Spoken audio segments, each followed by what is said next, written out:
Assalamualaikum warahmatullahi wabarakatuh. Waalaikumsalam warahmatullahi wabarakatuh. Innal hamdalillah nahmaduhu wa nasta'inuhu wa nastaghfiruh wa na'udzu billahi min shururi anfusina wa min sayyiati a'malina may yahdihillahu fala mudilla lahu wa may yudlilhu fala hadiyalah. Asyhadu an la ilaha illallah wahdahu la syarika lah wa asyhadu anna Muhammadan abduhu wa rasuluh alladzi la nabiyya ba'dah. Allahumma salli wa sallim ala sayyidina wa maulana Muhammadin wa ala alihi wa sahbihi wa man tabi'ahum bi ihsani ila yaumiddin. Wa ba'du, Bapak-bapak dan saudara-saudara para peserta itikaf yang dimuliakan Allah Subhanahu wa taala. Kembali kita bersyukur kepada Allah Subhanahu wa taala atas segala limpahan rahmat dan segala curahan nikmat yang Allah berikan kepada kita, sehingga di sore yang berbahagia ini kita dapat bermajelis yang insyaallah salah satu dari majelis yang dimuliakan oleh Allah Subhanahu wa taala. Salawat dan salam semoga senantiasa terlimpah dan tercurahkan keharibaan junjungan serta tauladan kita Nabi Muhammad Rasulullah sallallahu alaihi wasallam. Mudah-mudahan dengan senantiasa melazimi sunnah-sunnah beliau di dalam setiap aspek kehidupan kita, serta senantiasa berselawat kepada beliau. Mudah-mudahan kita semua kalau umatnya Rasulullah yang kelak akan mendapatkan syafaatnya di yaumil jaza kelak. Amin ya rabbal alamin. Bapak dan saudara yang dimuliakan Allah Subhanahu wa taala. Kalau kemarin kita membahas bab mizanul ilmu, pada kesempatan ini kita membahas tentang mizanul aqidah. Mudah-mudahan Allah Subhanahu wa taala memudahkan kita untuk menyelesaikan 10 bab di 10 hari terakhir Ramadan ini.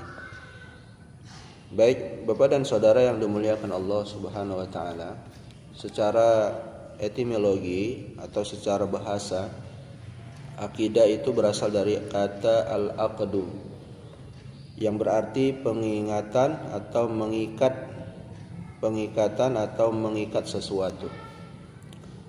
Akidah adalah apa saja yang diyakini oleh seseorang yang dikatakan dia akidahnya benar, berarti akidahnya terbebas dari segala keraguan. Secara bahasa, akidah artinya adalah pengikat atau yang mengikat sesuatu. Nah, secara terminologi atau secara istilah menurut syariat, ilmu akidah adalah ilmu tentang hukum-hukum syar'i di dalam bidang keyakinan yang diambil dari dalil-dalil mutlak dan menolak segala subhat, keracuan dan semua dalil-dalil khilafiyah yang cacat. Jadi akidah secara terminologi atau secara syariat adalah yang membahas tentang hukum-hukum, kemudian tentang hal-hal keyakinan yang semuanya didasarkan dengan dalil-dalil. Yang mana semalam sudah kita sampaikan bahwa dasar daripada ilmu-ilmu agama ini adalah yang pertama ada Al-Quran, yang kedua hadis, kemudian yang ketiga athar yang disandarkan kepada para sahabat, kemudian ijma, yaitu istihad dari para ulama-ulama yang diakui keilmuannya, dan yang terakhir adalah qiyas, ya, atau perumpamaan. Bapak dan saudara yang dimuliakan Allah Subhanahu wa taala.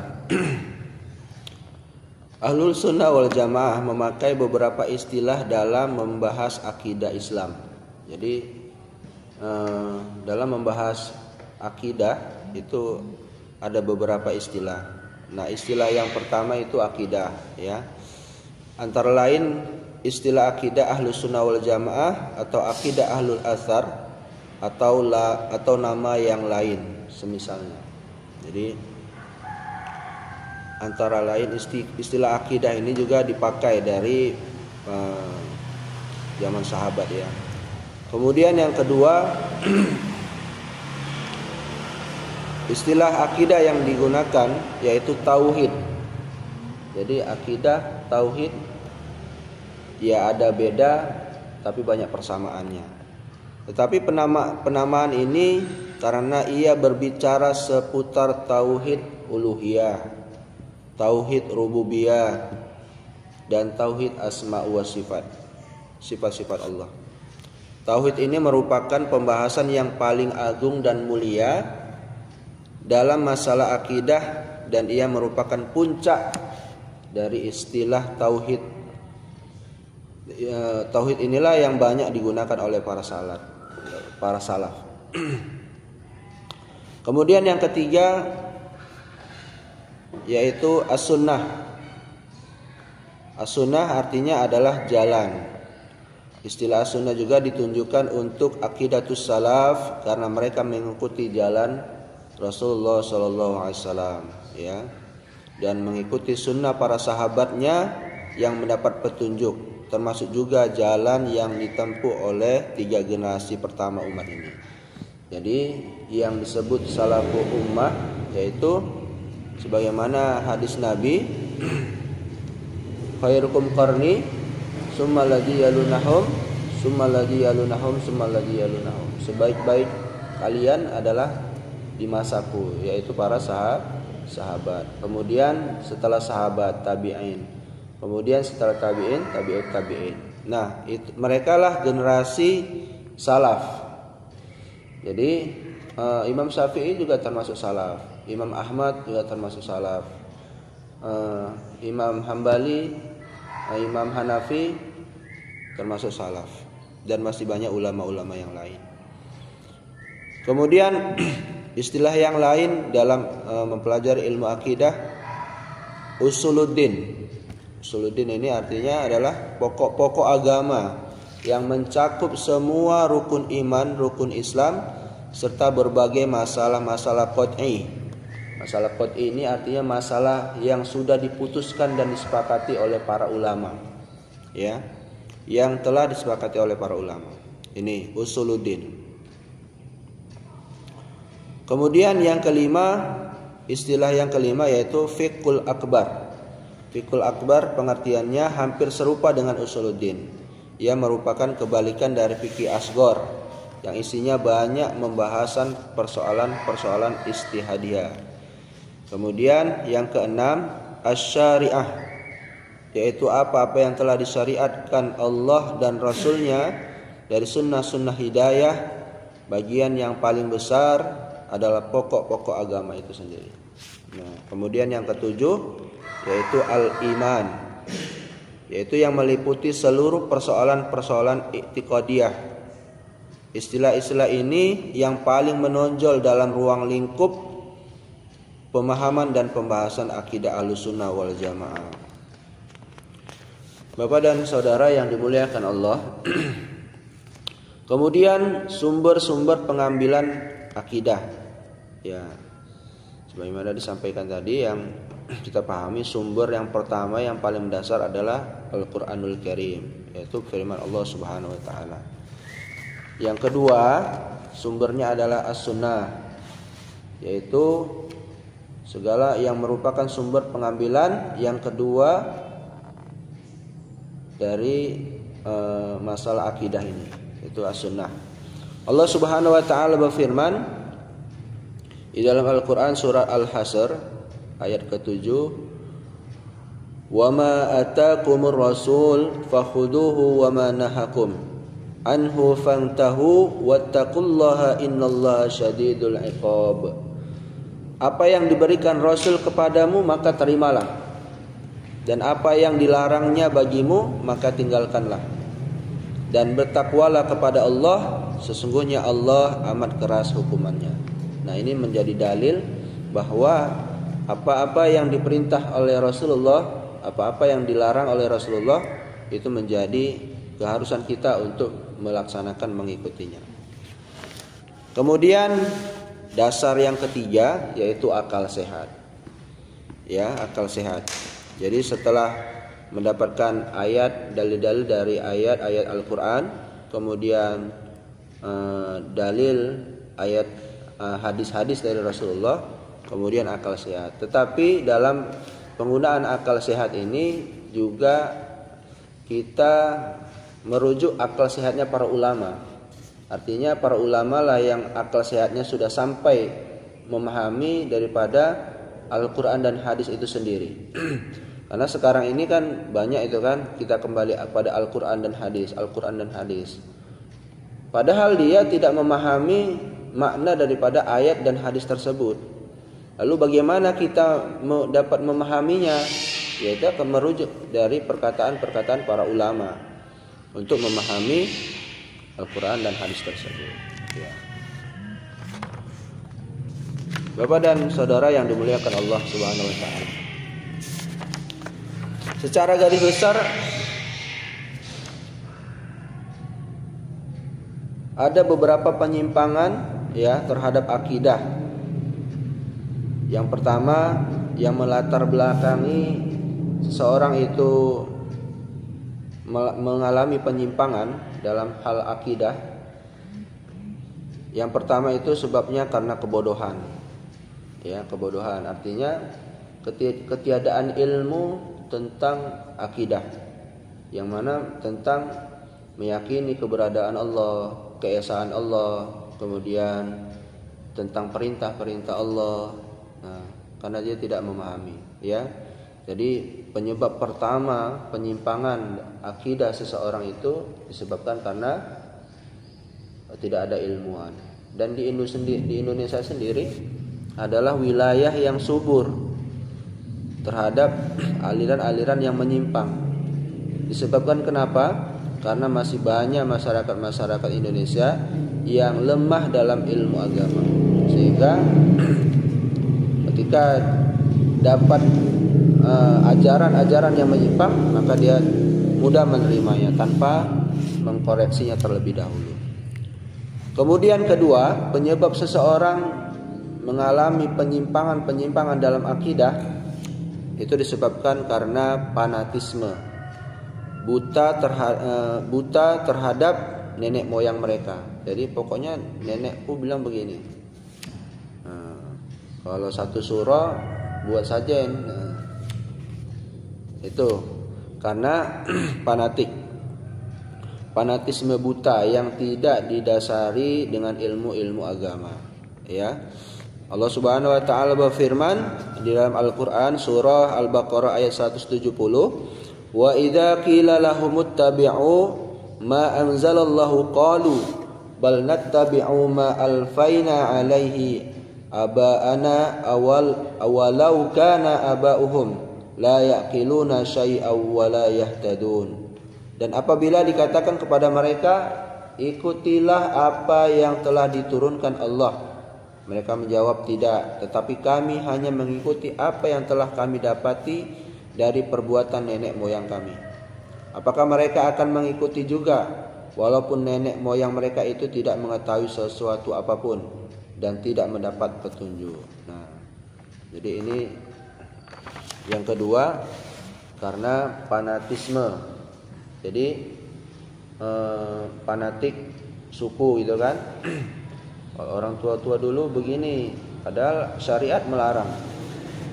Contohnya apa? Budaya-budaya yang menyelisih syariat. Apa mula?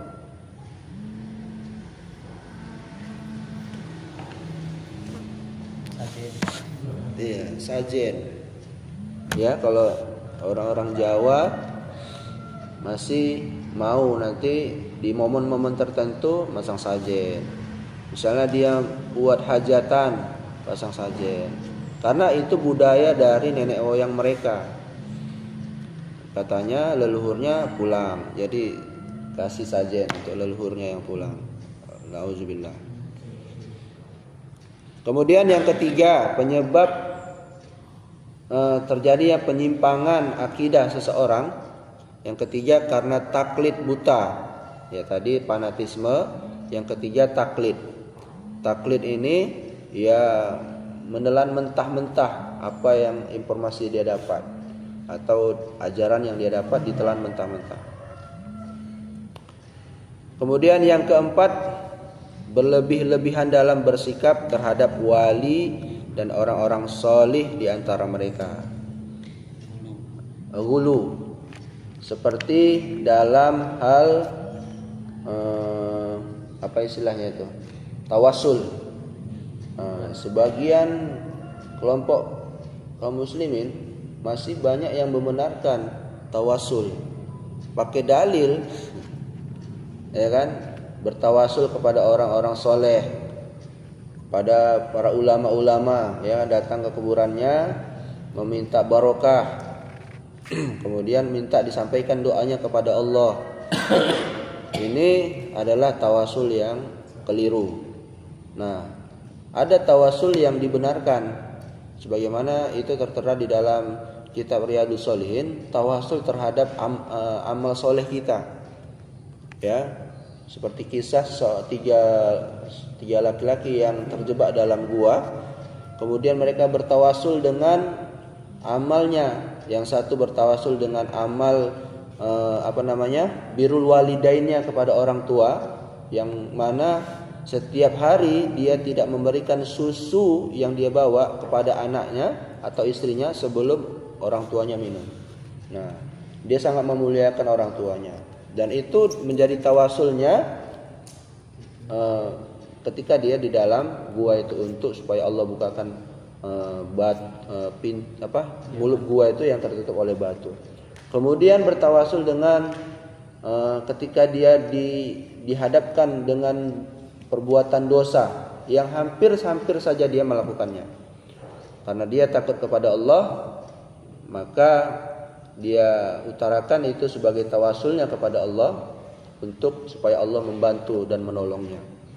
Dan yang ketiga, apa satu lagi? Bertawasul dengan, ya lupa, saya pun lupa.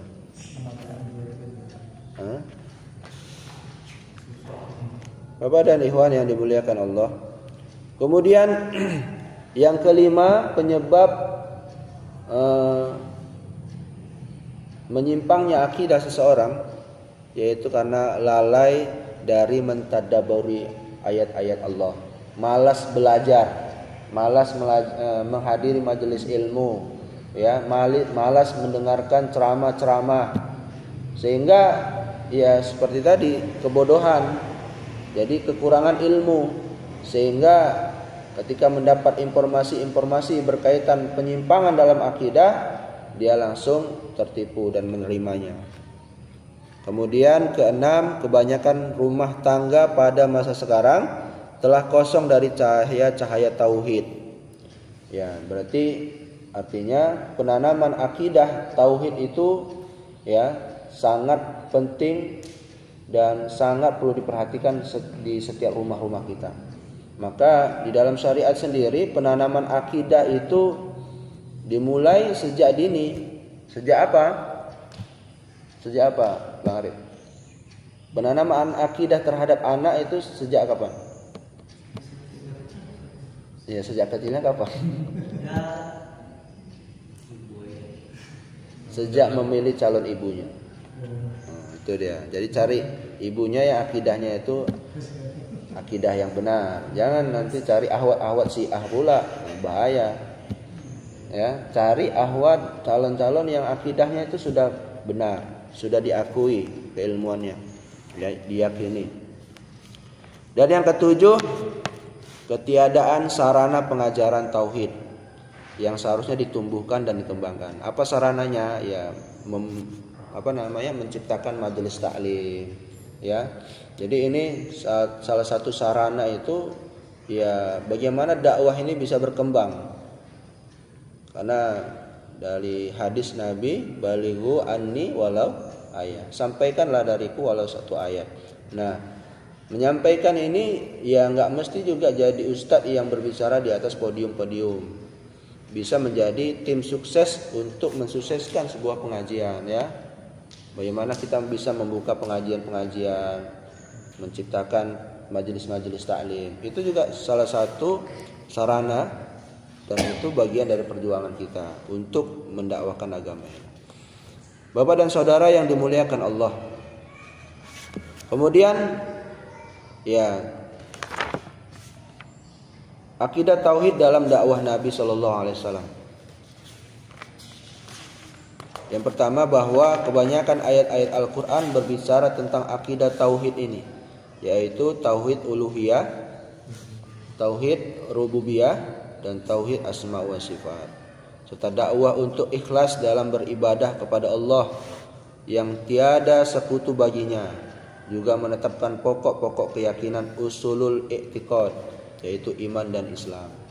Yang kedua, bahwa Rasulullah telah mencurahkan seluruh waktunya setelah masa nubuwah untuk mengokohkan i'tiqad dan berdakwah kepada tauhidullah dalam bentuk ibadah dan ketaatan. Inilah tuntutan dari kalimat la ilaha illallah Muhammadur Rasulullah. Bapak dan ikhwan yang dimuliakan Allah. Kemudian karakteristik dan keistimewaan akidah Islam. Ya. Berbeda dengan i'tiqad dan keyakinan lainnya, akidah Islam memiliki banyak keistimewaan. Bila kita mengadakan pengamatan tentang akidah Islam, kita bandingkan dengan keyakinan-keyakinan yang lain, niscaya kita akan menemukan beberapa kelebihan dan spesifikasi yang menonjol yang dimiliki oleh akidah Islam, di mana hal tersebut tidak dimiliki oleh agama-agama lain. Nah, yang pertama, karakteristik yang pertama adalah salamatul masdar, yaitu bersihnya sumber pengambilan akidah Islam, di mana yang menjadi sumber hanyalah Al-Quran dan As-Sunnah. Nah, jadi sebenarnya agama Islam ini adalah agama yang ilmiah, yang dasarnya kuat. Beda dengan agama-agama yang lain, ya, yang sudah banyak dicampur tangani oleh oknum-oknum. Jadi agama mereka sudah tidak murni lagi. Yang kedua, taqumu ala taslimi lillahi wa li rasulihi. Akidah Islam ditegakkan di atas dasar ketundukan kepada Allah dan Rasulnya secara mutlak. Karena masalah akidah adalah perkara yang sangat gaib, yang kegaiban itu hanyalah Allah yang mengertinya, juga Rasulnya sesuai dengan kehendaknya. Ya, sebenarnya banyak ya karakteristik dalam akidah Islam. Bapak dan ikhwan jamaah yang dimuliakan Allah Subhanahu wa taala. Namun dari sekian karakteristik itu, ketika kita simpulkan ada 3, ya. Ketika kita simpulkan, karakteristik yang pertama adalah tauqifiyah. Tauqifiyah ini yaitu maknanya mengandung 2 pengertian.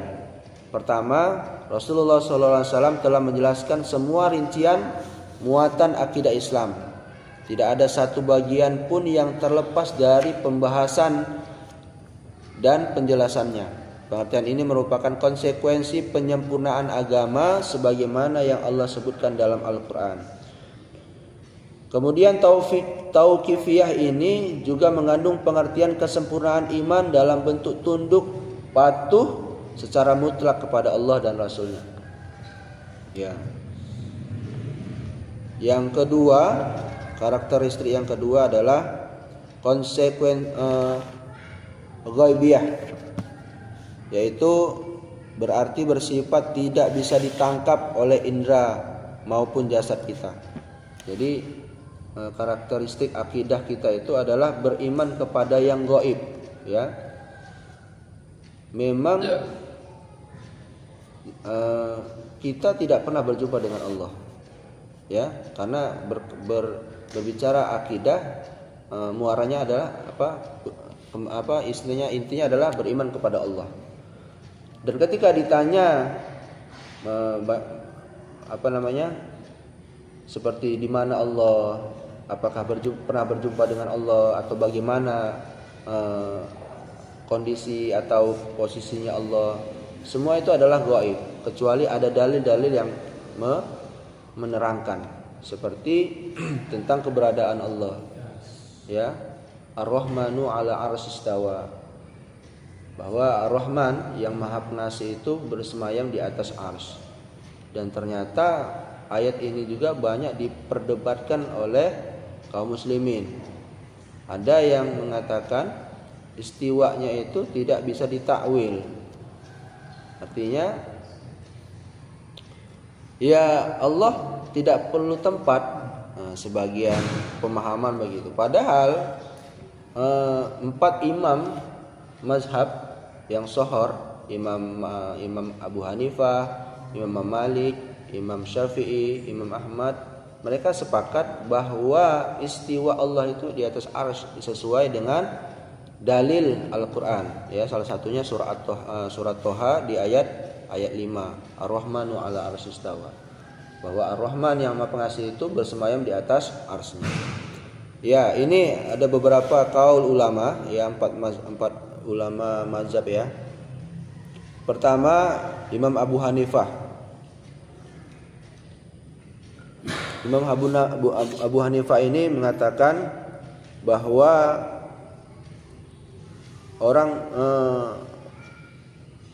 barang siapa yang mengingkari keberadaan Allah di atas langit, maka dia telah kafir. Ini keras ya. Pernyataan Imam Abu Hanifah ini keras. Siapa yang tidak meyakini Allah di atas arsy, di atas langit, maka dia kafir. Tetapi ini tidak bisa jadikan hujah kita mengkafir-kafirkan. Kata Imam Abu Hanifah, orang yang enggak percaya Allah bersemayam di atas arsy, kafir. Kafir. Itu enggak boleh. Ini hanya sebagai pegangan ya, bahwa meyakini keberadaan Allah di atas arsy itu adalah mutlak. Kemudian Imam Malik, ya ini ada beberapa rujukan bahwa itu memang benar, bahwa Imam Abu Hanifah mengatakan orang yang tidak meyakini Allah di atas arsy itu kafir. Kemudian Imam Malik bin Anas rahimallahu taala dari Abdullah bin Ahmad bin Hambal ketika membantah pemahaman Jahmiyah, ia mengatakan bahwa Imam Ahmad mengatakan dari Syaraih bin An-Nu'man dari Abdullah bin Nafi', ia berkata Imam Malik bin Anas mengatakan Allah berada di atas langit. Allah berada di atas langit. Sedangkan ilmunya berada di mana-mana. Segala sesuatu tidaklah lepas dari ilmunya. Kemudian beliau mengatakan lagi, hakikat dari istiwa tidak mungkin digambarkan. Artinya kalau Allah mengatakan dia bersemayam di atas arsy, ya kita cukup mengimani. Lalu istiwanya itu bagaimana, ya seperti apa, itu tidak boleh dibahas. Ya, kata Imam Malik ini bahwa istiwa Allah itu diketahui maknanya, beriman terhadap sifat istiwa adalah suatu kewajiban. Bertanya mengenai hakikatnya, hakikat istiwanya adalah bid'ah. Kemudian itu karena ada yang bertanya tadi, maka dia melanjutkan, aku khawatir yang bertanya tadi adalah orang sesat. Jadi meyakini dalil istiwanya Allah di atas arsy itu adalah mutlak, wajib. Tetapi menanyakan bagaimana, kemudian seperti apa, itu adalah bid'ah dan tidak boleh kita bahas. Padahal kalau di keyakinan orang, sebagian kaum muslimin mengatakan Allah itu tidak sama seperti makhluk. Allah tidak perlu tempat. Allah bersemayam Allah itu di mana-mana. Nah, ini sehingga pemahamannya agak rancu. Ya, saya melihat dari beberapa pendapat ini yang paling saya rasa paling rajih, ya paling kuat, bahwa meyakini keberadaan Allah itu berataskan dalil itu benar. Hanya saja menanyakan bagaimana, seperti apa, itu adalah bid'ah. Ya. Bapak dan ikhwan yang dimuliakan Allah Subhanahu wa taala. Ini kita singkat ya. Oke. Kesimpulan dari karakteristik yang ketiga tadi. Yang mana? Kan 2 tadi masih ada Ghaibiyah. Yang pertama Tauhid. Oh ya. Yang ketiga Satu lagi ya.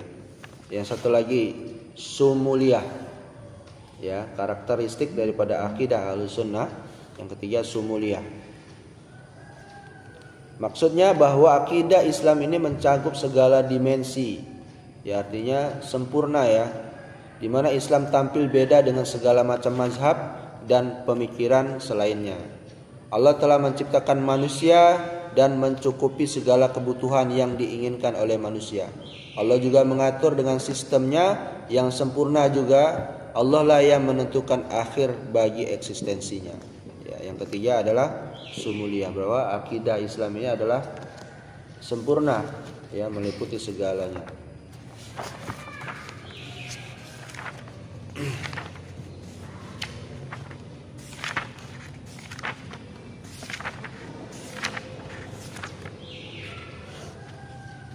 Bapak dan ikhwan yang dimuliakan Allah.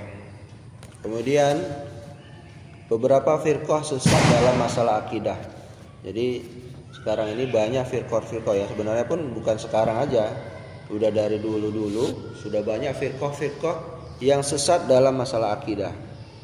Yang pertama, firqah yang sesat itu firqah Khawarij. Khawarij ya. Yaitu yang memahami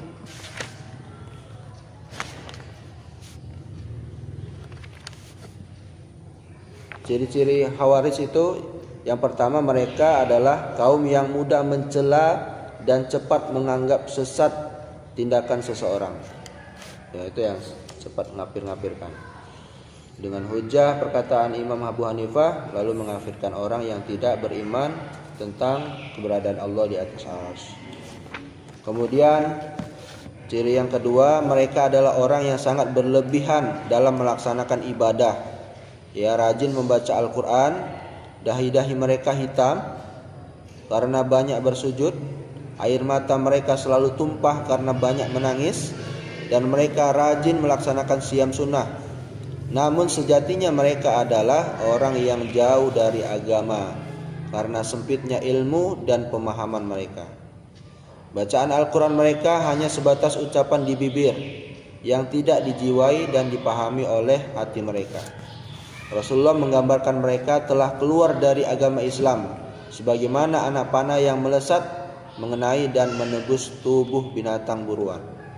Demikian cepatnya sehingga anak panah tersebut kemudian keluar dari tubuh binatang buruan tanpa ada darah. Ya, jadi karakter Khawarij ini salah satunya dari segi amal ibadahnya luar biasa ya. Qiraatul Qur'annya, qiyamul lailnya, saumnya, tapi tidak didasari ilmu yang kuat, sehingga mereka gegabah dalam tindakan-tindakannya. Kemudian yang ketiga, karakter ciri-ciri Khawarij, mereka terkenal bersikap keras, kasar terhadap kaum muslimin. Pernah lihat orang-orang seperti ini?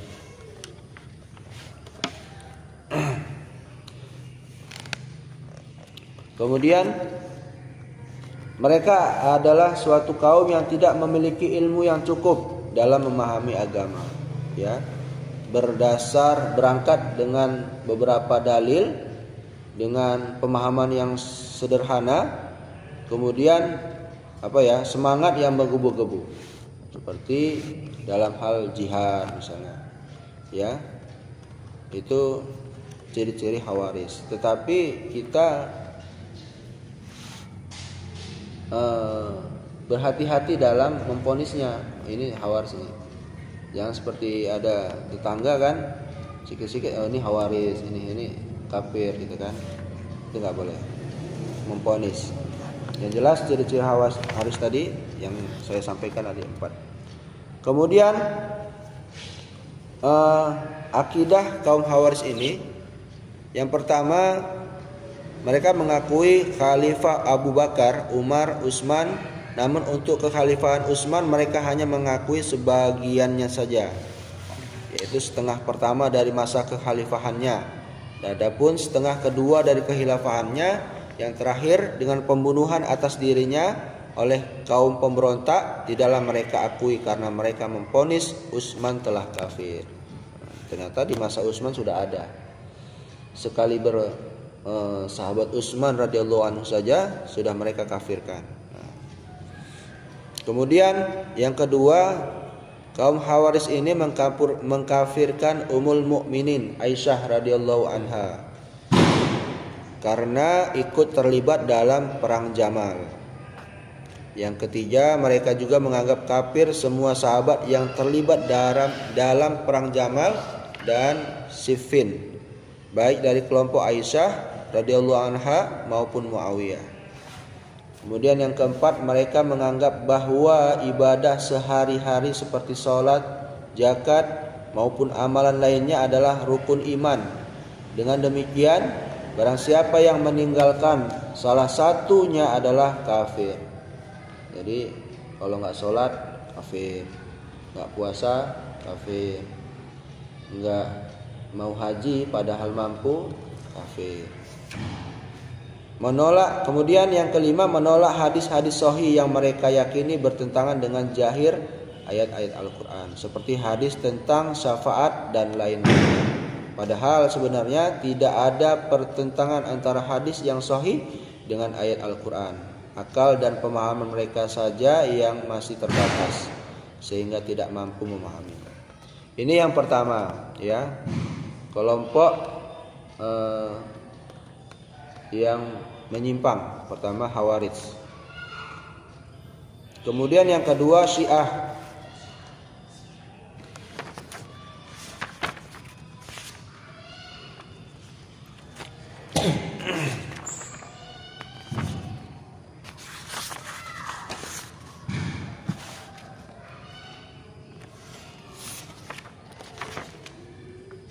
Syiah merupakan mazhab agama berhaluan politik yang pertama kali muncul dalam kancah perpecahan umat Islam. Sekte ini muncul dan semakin nampak pada masa setelah terbunuhnya Khalifah Utsman bin Affan. Ya, jadi dari berbagai macam ajaran-ajaran Syiah itu, yang pertama mereka mencela sahabat, ya, selain daripada ahlul bait mereka sesatkan. Kemudian kesesatan mereka terhadap Al-Quran, bahwa Al-Quran yang sekarang ini yang kita pakai, yang kita yakini itu sudah dirubah, dan mereka meyakini Al-Quran yang asli itu masih berada di imam mereka yang yang ke-12 itu. Kemudian salah satu mereka taqiyah, ya, menyembunyikan, ya. Mereka mengatakan nikah mut'ah itu enggak dibenarkan dalam Syiah.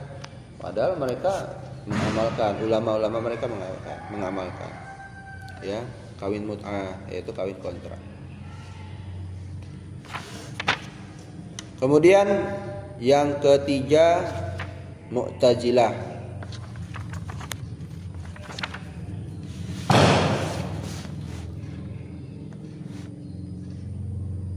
Sejarah pertumbuhan dan perkembangannya.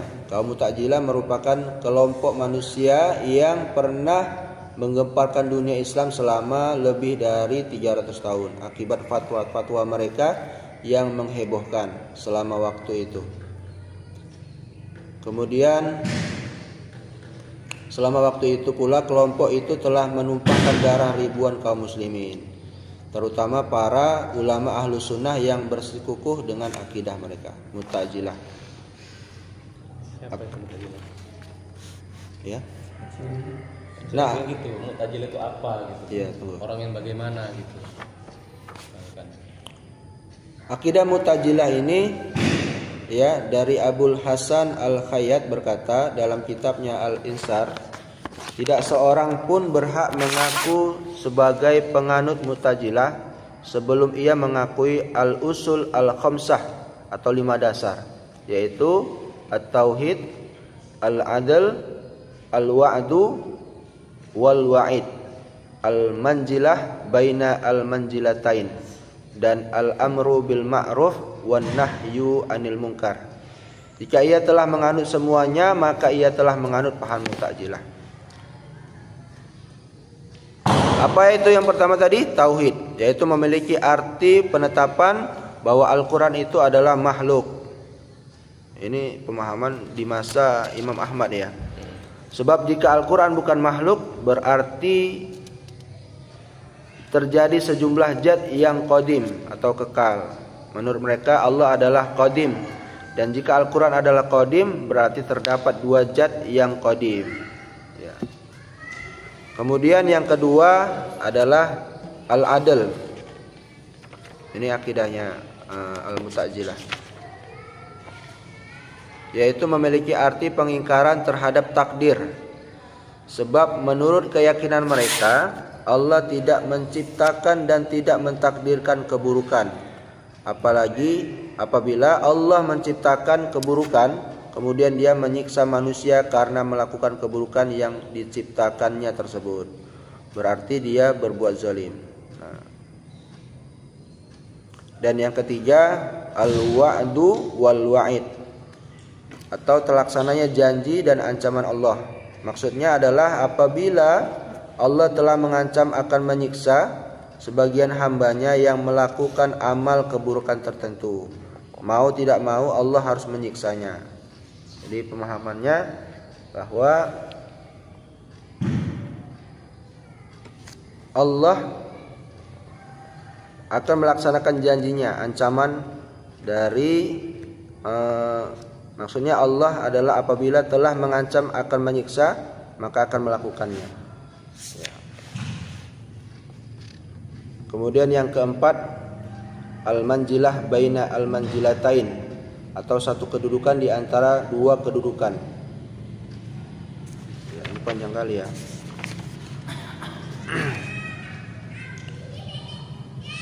Kemudian kita lanjut yang keempat ya, yaitu murji'ah. Setelah Mu'tazilah ada pemahaman yang sesat, yaitu murji'ah. Sejarah kemunculannya yaitu peristiwa terbunuhnya Khalifah Utsman bin Affan oleh para pengacau keamanan yang digerakkan oleh Abdullah bin Saba ya. Berarti ada Syiah-Syiahnya ya, Abdullah bin Saba. Telah menimbulkan kekacauan besar di tengah kaum muslimin. Ali bin Abi Thalib kemudian dibaiat menjadi khalifah yang baru. Ini apa namanya? Di tengah kerancauan itu, di satu sisi mereka mengagung-agungkan apa? Ali bin Abi Thalib. Tapi di satu sisi mereka mengadu domba ya di antara kalangan kaum muslimin. Kemudian akidah Murji'ah secara garis besar, kelompok Murji'ah ini terbagi menjadi 3 kelompok. Banyak ya. Pertama, Murji'ah Fuqaha, yaitu kelompok Murji'ah yang berpendapat bahwa iman adalah membenarkan dengan hati, mengucapkan 2 kalimat syahadat dengan lisan.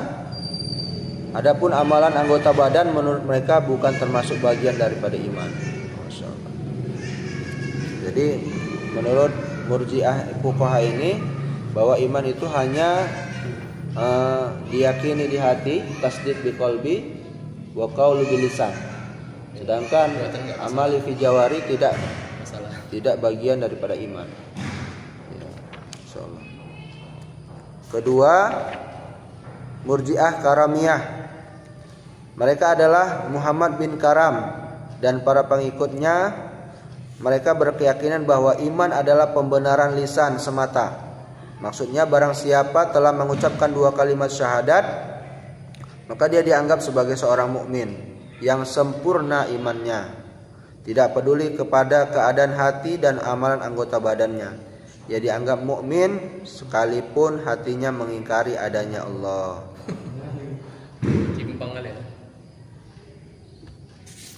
Kemudian yang ketiga, Murji'ah ekstrim atau Murji'ah Jahmiyah. Mereka adalah Jahm bin Safwan dan para pengikutnya. Mereka meyakini bahwa iman adalah pembenaran hati belaka, sementara pembenaran lisan, perbuatan anggota badan tidak termasuk bagian daripada iman. Insyaallah yang ngeri kali ya. Makanya Bin Usman itu tidak pahala. Baik, Bapak dan Iwan yang dimuliakan Allah, masih banyak ini. Yang terakhir, yang satu lagi nih terakhir. Kemudian berapa yang keenam ya? Jabariyah. Kelompok Jabariyah dicetus oleh Jahm bin Safwan juga di kota Tirmidz pada sekitar abad kedua Hijriah. Ya, ternyata di masa Rasulullah sudah ada ya. Mereka adalah orang-orang yang bersikap ekstrim dalam menetapkan takdir, sehingga tidak mengakui bahwa manusia mempunyai kehendak dan kemampuan. Mereka berkeyakinan bahwa manusia tak lebih dari sebuah wayang yang digerakkan oleh kehendak dan kemampuan dalang tersebut, artinya Allah. Menurut mereka, seluruh perbuatan yang dilakukan oleh manusia pada dasarnya atas kehendak Allah dan kemampuan Allah. Sama sekali tidak ada kehendak dan kemampuan manusia pada perbuatan tersebut. Oleh karenanya, menurut mereka tidak ada perbedaan antara perbuatan yang dikerjakan oleh kehendak manusia seperti melakukan dosa dan maksiat, dan perbuatan yang terjadi tanpa ada keinginan dari manusia seperti sakit. Jadi ternyata menurut mereka bermaksiat itu ya juga atas kehendak Allah. Wah, ngeri ya. Jadi bermaksiat tidak ada ancaman, tidak ada ancaman azab, siksa. Itu kelompok Jabariyah. Kemudian kelompok Qadariyah yang terakhir. Qadariyah ini bertolak belakang dengan Jabariyah. Qadariyah adalah kelompok yang bersikap ekstrim dalam menetapkan kehendak dan kemampuan manusia, sehingga meniadakan adanya kehendak, pilihan atau ciptaan Allah dalam setiap perbuatan manusia. Mereka meyakini bahwa manusia melakukan semua perbuatannya tanpa ada sedikit pun kehendak dan kemampuan Allah di dalamnya. Satu kelompok di antara mereka bahkan secara ekstrim meyakini bahwa Allah tidak mengetahui apa yang diperbuat oleh hambanya, sehingga perbuatan itu terjadi. Mereka adalah kelompok ekstrim Qadariyah. Jadi mereka meyakini bahwa Allah tidak punya kuasa terhadap makhluk.